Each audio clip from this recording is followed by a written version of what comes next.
এই মুহূর্তে লাখো হাজি প্রস্তুতি নিচ্ছে জীবনের সবচেয়ে আবেগময় যাত্রার জন্য। খুব শীঘ্রই তারা মিনার পথে রওনা হবে। সাদা ইহরামে ঢেকে যাবে পুরো শহর। চারদিকে শুধু শোনা যাবে লাব্বাইক আল্লাহুম্মা লাব্বাইক। কেউ চোখের পানি লুকিয়ে দোয়া করবে, কেউ মায়ের জন্য ক্ষমা চাইবে, কেউ হয়তো আল্লাহর কাছে নতুন জীবনের আশা করবে।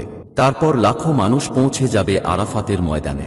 জাবালে রহমতের নিচে দাঁড়িয়ে দুই হাত তুলে ক্ষমা চাইবে, কারণ তারা জানে হয়তো এটাই জীবনের সবচেয়ে গুরুত্বপূর্ণ দিন।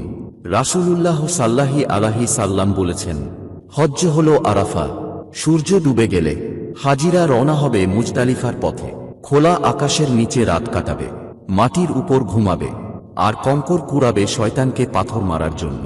ভাবুন তো, দুনিয়ার সব অহংকার ভুলে গিয়ে আজ সবাই শুধু আল্লাহর বান্দা। কেউ ধনী না, কেউ গরিব